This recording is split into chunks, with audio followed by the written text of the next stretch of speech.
On the morning of October 9th, 2025, Deputy Mendez of the Palm Beach County Sheriff's Office in Florida initiated a traffic stop on a driver named Wiggy for a suspected window tint violation. The interaction that followed was captured on officer body camera footage.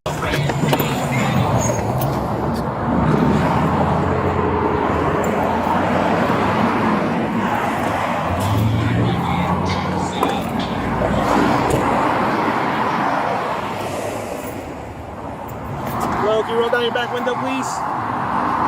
What? Roll down the back window. What? I can't see. What is it? Roll down the back window. Is that a law? Yes, because I can't see for my safety. Can't see? Yes. What is the law? All right. You know what? Just step out of the vehicle. Step out of the vehicle, face the car. I'm going to pat you down so you're not No, complying with me. I am not consenting to any search. Okay, turn around. I am not consenting to any search. Start me another unit. Control me, West. Turn around. I am not consenting to any search. Okay, turn What's around. your name and badge number? I already told you, Mendez 27513. Turn around. Okay, so you're telling me I'm have giving to you a turn lawful around. order to turn around. That's not lawful. It is. I'm giving Why? you a lawful order. Why? Why is it Because lawful? I'm telling you. Why is it lawful? For my safety. To pat me down? Yes. First, you can't see in the back window. Yes. And what does the back window have to do with patting me down? Turn around. What does the back window have to do with patting me down? All right, take a seat inside. So now you want me to go back in the car? Take a seat. Okay, I'm gonna follow you. Yep. Hey, I want to Stay right there. Deputy Mendez orders Wiggy out of the vehicle, and Wiggy complies. Deputy Mendez then orders Wiggy to turn around so that he can pat him down, but Wiggy refuses. As we have discussed many times before here on ATA, the Supreme Court held in the 1977 case of Pennsylvania versus Mims that once a vehicle is lawfully stopped, an officer may order the driver to exit the vehicle as a matter of course, with no additional suspicion required. However, as the Supreme Court determined in the 1968 case of Terry versus Ohio, an officer may frisk a lawfully detained person only when the officer can point to specific facts suggesting the person is armed and dangerous. Here, Deputy Mendez's stated concern appears to be that Wiggy's dark-tinted windows made it difficult to see into the back seat. Now, while that may raise a general officer safety concern, it does not automatically establish reasonable suspicion that the driver himself is armed and dangerous. Accordingly, there is a strong argument that Deputy Mendez lacked lawful authority to pat down Wiggy based on these facts alone.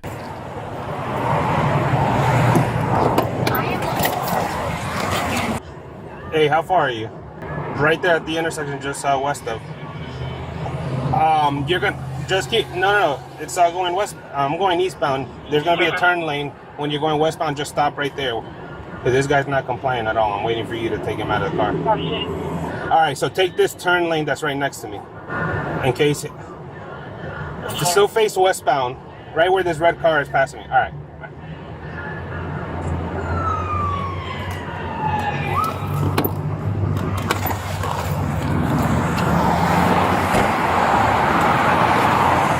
All right, step out of the vehicle. Turn around. Turn around. For? I'm giving you a lawful order to turn around. Why? Because I just told you you're going to be detained. Why did you stop me? I already explained that to you. You Turn didn't. around. What did you stop Okay, me? I'm going to give you one last chance. Turn around. Put your hand behind your back. Okay, I'm gonna leave my phone to record this. Turn around.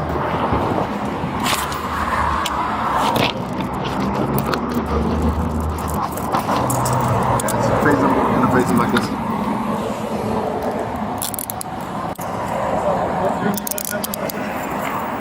You're explaining here in a second. No, it's not an explanation. I'm asking for information. Yeah, you're gonna get all that. Trust me, you're not gonna walk away with no information at all. You're gonna get everything. I want to know why I was stopped. I just told you for your windows. Walk this way. For my windows? Yeah, Yes. your window out there. You're looking at the car. The officers place Wiggy in handcuffs, informing him that he is being detained and that he was stopped for his windows. Florida law includes several restrictions on vehicle window tint, limiting where and how dark sunscreening material can be. Section 316.2952 of the Florida statutes generally prohibits tinting on the windshield, except for a transparent strip along the top of the windshield that does not encroach upon the driver's direct forward covered viewing area. Section 316.2953 requires the tint on side windows adjacent to the driver's seat to allow at least 28% of visible light to pass through, and Section 316.2954 requires the rear side windows and rear window of an SUV to allow at least 6% of visible light through. Driving a vehicle that violates any of these restrictions is a non-criminal traffic infraction, punishable as a non-moving violation. As the United States District Court in the Northern District of Florida explained in the 2016 case of United States versus Longoria, Florida law permits law enforcement officers to stop vehicles that they reasonably suspect violate a window tint statute, even if the tint is later shown to be legal. Accordingly, a court would likely conclude that the traffic stop that Deputy Mendez conducted on Wiggy's vehicle was lawful, particularly given the fact that Wiggy's vehicle had sunscreening material on areas of the windshield where no tinting was permitted whatsoever. However, under Section 318.14 of the Florida statutes, most non-criminal traffic violations, including illegal window tint, must be handled by issuing a citation rather than making an arrest. In other words, Florida law generally does not authorize taking a driver into custody solely for a window tint violation. That said, the constitutional analysis is different. In the 2008 case of Virginia versus Moore, the Supreme Court held that an arrest based on probable cause does not violate the Fourth Amendment simply because it violates a state statute limiting arrest authority. Therefore, even if this encounter were treated as a custodial arrest rather than a detention, a court would likely conclude that it would not offend the Fourth Amendment simply because Florida law generally required a citation instead. And is your body cam? Where's your body cam? Is it on? Right here, you see it? Is it on, sir? Let's go. Are you walking me out inside of the room to put me You in the wanted back to of my stop car? right here, yes sir. Okay. Stop right here. Grab this thing. Put it in the front. Take a seat. Yes, sir.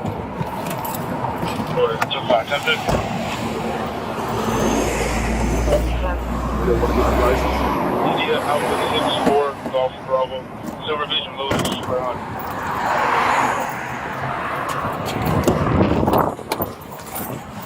What's your name? Okay, are you refusing to identify yourself? You're refusing, so I'm going to let you know. If you refuse to identify yourself, I am going to arrest you.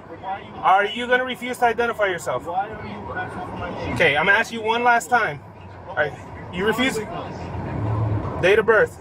After handcuffing Wiggy, the officers place him in the back seat of the cruiser. As we discussed earlier in this episode, it would typically be a violation of Florida law to subject Wiggy to a full custodial arrest for a mere window tint violation. However, temporarily handcuffing an individual and placing them in the back seat of a police cruiser does not automatically convert a traffic stop into an arrest. The 11th Circuit Court of Appeals, which has jurisdiction over Florida, has long held that it is reasonable for officers to use handcuffs to protect themselves during an investigative detention. As the court explained in the 2004 case of U.S. versus Acosta, officers may take reasonable steps to ensure their safety so long as they possess an articulable and objectively reasonable belief that the suspect is potentially dangerous. And an investigatory stop does not necessarily convert into an arrest because an officer draws his weapon, handcuffs a suspect, orders a suspect to lie face down on the ground, or secures a suspect in the back of a patrol car. Here, the argument that Wiggy posed a safety threat was questionable, as the only stated basis to suspect danger appears to be that he refused to roll down his window or submit to a frisk. Accordingly, a court could view the level of restraint as excessive for a routine non-criminal traffic infraction, transforming the detention into a so-called de facto arrest. Nonetheless, even if a court determined that Wiggy's detention amounted to an arrest, it would likely not be considered a violation of the Fourth Amendment as long as the officers had probable cause to support the window tint violation.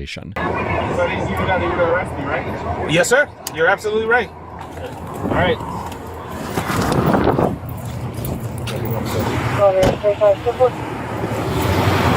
Simple.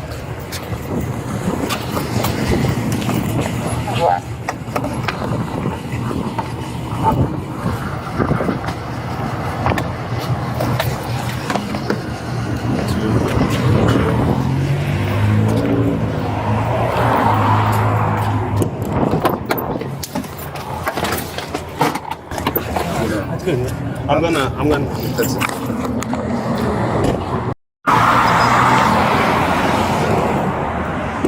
Step out. Yes, sir.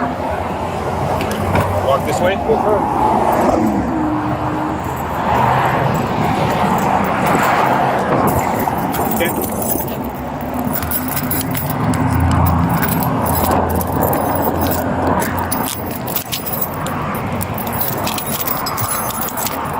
Just hang out here in front of my car. Okay, Mr. Mendez. Let me write your tickets, and then you can go on your way. Okay, Mr. Mendez. While Deputy Mendez prepares the citation, Deputy Wignall speaks to Wiggy outside the cruiser. You understand why you wear handcuffs? No. Okay. Driving is not a right, driving is a privilege. Right? You have to identify yourself when you get stopped. Yeah. It's recording. You have to identify yourself when you get stopped. You understand that, right? No. I'm not a lawyer, but I'm very, very versed in my rights. I literally read the book of how to deal with cops, which is why I gave him my name. I was under pressure to either be arrested, which is why I gave my name to you guys. No. I was literally stopped and told to wind my back windows down because he couldn't see. I said, come take a look. There's nobody in there. He told me to get out the car. I got out the car. He goes, turn around. I said, for what? He's going to frisk me. I said, for what? What does that have to do with my windows? He told me to sit back in the car, which I did. I'm doing everything he did and what he asked. He then calls you. You come up and you guys pull me out the car and put me in cuffs for zero reason. That is a move. That's not even a moving violation. That's a freaking window. I am in no way a threat to any of you guys. Did you refuse to identify yourself? That is also under the Constitution that you can, if you feel like you are not being stopped for a reasonable reason, which he never even told me, you can refuse. If he legit say, hey, you were speeding, then he has all right to get it. But he literally didn't even say no. He just he stood behind me for about maybe when I got over that hill. And as soon as I got over that hill, he turned his lights on. I put my turn signal on because obviously I couldn't stop there. And he literally came out blasting, was ready. And I'm like, what is that for? So I will definitely be getting his information. Wiggy argues that citizens can refuse to identify themselves if they feel like they're not being stopped for a legitimate reason. The Supreme Court held in the 1979 case of Delaware versus Prowse that officers generally cannot stop a vehicle simply to conduct a license check unless they have at least, quote-unquote, reasonable suspicion of a traffic violation or criminal offense. However, that rule does not give individuals the right to refuse identification whenever they disagree with a stop or believe that it is, quote-unquote, unreasonable. Reasonable suspicion is a legal standard under the Fourth Amendment that is determined by a judge using objective facts, not by the citizen's personal belief in the moment. And the Supreme Court has made clear that a traffic stop is constitutionally reasonable when officers have probable cause to believe that a traffic violation occurred. Additionally, during a lawful traffic stop, Section 322.15 of the Florida statutes requires a driver to have their license in their immediate possession and presented upon demand to a police officer. As we discussed earlier in this episode, it is highly probable that a court would conclude that Deputy Mendez had at least reasonable suspicion to stop Wiggy for the window tint violation, and therefore that Wiggy was legally obligated to provide his driver's license, regardless of his personal beliefs regarding the legitimacy of the stop. All right, so you are going to be getting a citation for your windshield and your rear window's too dark, okay? You got 30 days to take care of it. All right, there's options on here. My name and ID number's here. All right, for your complaint. You're good to go. Yes, absolutely. And you were out of Palm Beach County Sheriff's Office. I'm gonna clock out of work. I'm gonna need your body camera. You have to request that. Appreciate it. I would. Call the sheriff. I You have to request it. I will, my friend. Trust me, because that was uncalled for. And like I said, I've had this thing forever. I literally bought my car and put it on there. Never been stopped. I literally have a bunch of cop friends that I hang out with all the time. Nobody said to me about my window. Nobody. You were just like, You just find, I mean, now you know you can't have it. Front or too dark. like I said, I'm gonna drive around until actually somebody that didn't want to just pull me out of my car. But you know what? I'll take it off. To please, Mr. Mendez. You have to take the front off and get them legal in the front. This is legal. I literally asked them if this is legal. Don't front it. Yeah, I guess he's colorblind, maybe. I don't know. The whole front is covered. So now you're assuming I'm colorblind? I don't know. Well, you say there's no tint on there. Oh, you even have a camera that's looking through the tint. Trust me. Yes, I do. Perfect. You have evidence shown. Hey, look at here. See this line right here? This is the lowest you can have in the front windshield. The only way you can cover your complete windshield is you have to have a doctor's note saying you have some kind of medical condition. You send that to Tallahassee. The state reviews it, and they will give you a permit. You have to go for it. And you might be right, officer. No, 100%. Evan? So before I had this tinted, because it was the back in this, I said to them, hey, Florida, can you tint this? I told him I wanted the darkest. He's like, you cannot put that on there because you're gonna get stopped. He's like, the legal limit. So he showed me that this gonna look like shit. Like when he held it up, I was secret. I'm like, that's not even tinted. He's like, that's what we can put on there so you don't get stopped. Anything, it could be clear. There can be no covering. The windshield lower than the AES1 line. That's as long as you can go. After issuing a citation for the window tint, the officers allowed Wiggy to leave without further incident. Wiggy has indicated that he is currently seeking legal representation. Deputy Mendez and Deputy Wignall get a C+, because although it is unclear whether they crossed any legal boundaries, they escalated a routine window tint investigation into a handcuffed detention, they exercised poor discretionary decision-making, and they performed a highly questionable Terry frisk. As discussed earlier, Deputy Mendez was likely on solid legal ground in stopping Wiggy for suspected window tint violations and then directing him to step out of the vehicle. The encounter became harder to justify from a common sense perspective once Deputy Mendez quickly pivoted to a pat-down based primarily on the fact that the tint made it difficult to see into the back seat. Limited visibility can reasonably heighten caution, but it does not automatically mean that the driver is armed or dangerous, and the footage does not reflect the kind of specific indicators that typically make a frisk necessary. Even if the frisk attempt could be defended legally, it reads as an escalation that was not clearly tied to a concrete threat. The same proportionality issue carries into the decision to handcuff Wiggy and place him in the back of the cruiser while the deputies checked the tint and prepared a citation. Handcuffs and cruiser detention can be lawful tools during a detention, but they are also among the most restrictive options available, and they should ordinarily be reserved for situations where officers can clearly explain why lesser measures are not sufficient. Here, the stated rationale largely tracks non-compliance rather than danger. Wiggy's refusal to roll down a window and refusal to submit to a frisk may have been frustrating and counterproductive, but those refusals alone do not necessarily justify treating a non-criminal tint stop like a custody situation. The overall effect is that the detention appears less like a measured safety response and more like a punitive response to disagreement. Wiggy also gets a C+,